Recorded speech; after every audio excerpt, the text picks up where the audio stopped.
নমস্কার, সকলকে স্বাগত জানাই ফার্মা স্কিল চ্যানেলে। আজকে আমার বিষয়বস্তু খুবই গুরুত্বপূর্ণ। আমরা সকলেই জানি ডিপ্লোমার ফাইনাল ইয়ারের বা সেকেন্ড ইয়ারের রেজাল্ট আউট হয়েছে, কিন্তু সেইখানে যেটা খুবই খারাপ একটা নিউজ যে অনেকেই কিন্তু সাপ্লি পেয়েছে, সাপ্লিমেন্টারি মানে ব্যাক, যেই পেপারে পাশ করতে পারেনি।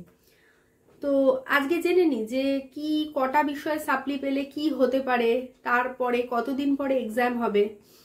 সেকেন্ড ইয়ারে আমাদের টোটাল 6টা সাবজেক্ট রয়েছে, তার মধ্যে কিন্তু অনেকেই রেজাল্ট আউট হওয়ার পরে দেখা গেছে 2টো বিষয়ে তার সাপ্লিমেন্টারি এসেছে বা ব্যাক আছে, আবার অনেকের 3টে বা তার বেশি পেপারে কিন্তু ব্যাক বা সাপ্লি রয়েছে। 2টো বিষয় ব্যাক পেলে কি হবে? 2টো বিষয় ব্যাক পেলে যেটা হবে, আবার যখন এক্সাম হবে আগামী বছর মানে 2026 ফিনান্সিয়াল ইয়ারে গিয়ে যখন সেপ্টেম্বর মান্থে বা আগস্ট বা সেপ্টেম্বর মান্থে যখন এক্সাম হবে, তখন কিন্তু তাদের শুধুমাত্র 2টো এক্সামে দিতে হবে। যারা 3টে বা 3টের বেশি পেপারে ব্যাক পেয়েছে তাদের জন্য কি হবে, তাদের কিন্তু টোটাল এক্সামটাই দিতে হবে। আবার শুধু 3টে পেপার দিলে হবে না, তাদেরকে টোটাল 6টা পেপারই দিতে হবে, আর সেক্ষেত্রে তাদের প্র্যাকটিক্যালও দিতে হতে পারে। এটা ডিপেন্ড করছে কলেজের উপরে। আশা করি এইটুকুন আমি ক্লিয়ার করতে পেরেছি। যে এবার আমরা জেনে নেব, ডিপ্লোমা কমপ্লিট করার পরে রেজাল্ট বেরোনোর আগে কিন্তু সবাই তোমরা হসপিটাল ট্রেনিংয়ে চলে যাও। সেই ট্রেনিংটার কি হবে, যে তোমরা যখন পূর্ত ভবনে গিয়ে ফাইনাল রেজিস্ট্রেশনের জন্য অ্যাপ্লাই করো, তখন তোমাদের 3টে জিনিসের দরকার পড়ে। ফার্স্ট ইয়ারের মার্কশিট, সেকেন্ড ইয়ারের মার্কশিট, আর তার সাথে তোমাদের হসপিটাল ট্রেনিংয়ের সার্টিফিকেট। সো ট্রেনিংটা তোমরা কমপ্লিট করে যাও। টোটাল ফার্স্ট ইয়ারের মার্কশিট তো তোমাদের কাছে আছে, যখন তোমরা সাপ্লিমেন্টারি কমপ্লিট করে নতুন যে রেজাল্ট পাবে সেই রেজাল্ট তোমাদের হাতে থাকবে, আর তার সাথে এই ট্রেনিংয়ের সার্টিফিকেট থাকে। ডিপ্লোমার ক্ষেত্রে কোনো পেপার রিভিউয়ের সিস্টেম নেই, গত বছর অবধি ছিল না, এবছরও নেই। কিন্তু তোমরা যেটা করতে পারো সেটা তোমরা আরটিআই করতে পারো, right to information act as per 2005। সেই হিসাবে কিন্তু তোমরা একটা অ্যাপিল করতে পারো। এইবার কিভাবে করে আরটিআই করবে চলো জেনে নিই। তোমাদের কিন্তু অ্যাড্রেস করতে হবে এসপিআইওর কাছে। এসপিআইও মানে state public information officer of the TET and SD, মানে SPIO of technical education and training and skill development department. সেটার পুরো অ্যাড্রেসটা দেখো এখানে আমি দিয়ে দিয়েছি। তার সাথে তোমাদের সাবজেক্ট হিসাবে লিখতে হবে application under the RTI act 2005।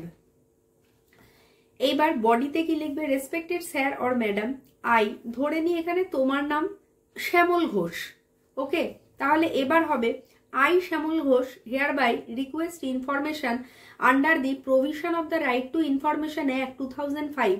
The details of the information sought are as. এখানে 1, 2, 3 পয়েন্ট আউট করে লিখতে হবে। যার একটা পেপারে সাপ্লি সে কি লিখবে, সে লিখবে reevaluation or rechecking of my examination paper, paper নামটা দিতে হবে। যার ধরো ফার্মাকোলজিতে সাপ্লি রয়েছে সে টক্সিকোলজি আর ফার্মাকোলজি লিখবে। যার ফার্মাসিউটিক্যাল কেমিস্ট্রিতে আছে সে ফার্মাসিউটিক্যাল কেমিস্ট্রি লিখবে। যার 2টো পেপারে সাপ্লি আছে সে কিন্তু 1 নম্বর করে লিখবে ফার্মাসিউটিক্স, 1 নম্বর করে লিখবে ফার্মাকোলজি, 2 নম্বর করে লিখবে ফার্মাসিউটিক্যাল কেমিস্ট্রি। যার 3টে বিষয়ে সাপ্লি আছে সে সেম লাইন রিপিট করে তার এক্সাম নেম অফ পেপারের জায়গায় সে কিন্তু 3টে সাবজেক্ট দেবে। যার 4টেতে সাপ্লি সে 4টে দেখবে। এইভাবে করে করবে। লাস্টে লিখবে I declare that I M a citizen of India. I am enclosing the RTI application fees of ₹10 as per rule, Indian postal order or court fee or online payment as applicable. আর লাস্টে লিখবে kindly provide the requested information in a timely manner as per section 7(1) of the RTI act. লাস্টে তোমার নাম, তোমার address, তোমার mobile number, কোনো mail ID থাকলে সেটা দেবে, প্লেস দেবে, ডেট দেবে, তোমার সাইন করবে। এইটুকুন সবার কাছে ক্লিয়ার হয়ে গেল। এখানে তোমরা দেখতেও পাচ্ছ, স্ক্রিনেও সাইমালটেনিয়াসলি উঠছে, দেখা যাচ্ছে পুরো অ্যাপ্লিকেশন ফর্মটা।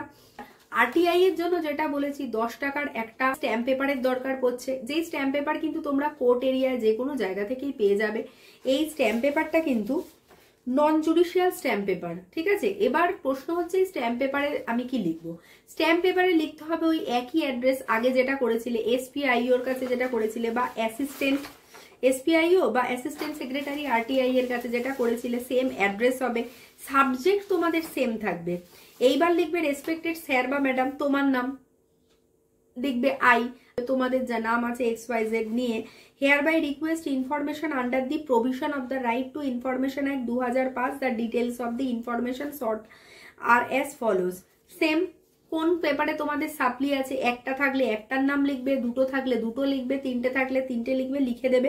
লাস্টে লিখবে I declare that I am a citizen of India. I am enclosing the RTI application fee of ₹10 as per rule Indian postal order or court fee or online payment as possible.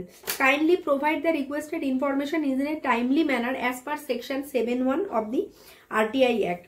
শেষে same তোমাদের নাম লিখবে, address লিখবে, mobile number, email, place, date, signature, এইটুকুন করে তোমরা জমা করে দেবে। যেই আমি অ্যাড্রেস এখানে যেখানে দেওয়া রয়েছে, যেখানে তোমরা অ্যাড্রেস করেছো সেইখানে গিয়ে নিউ টাউন রাজারহাটের সেই অফিসে তোমরা চলে যাবে, সেখানে গিয়ে এটাকে সাবমিট করে দেবে।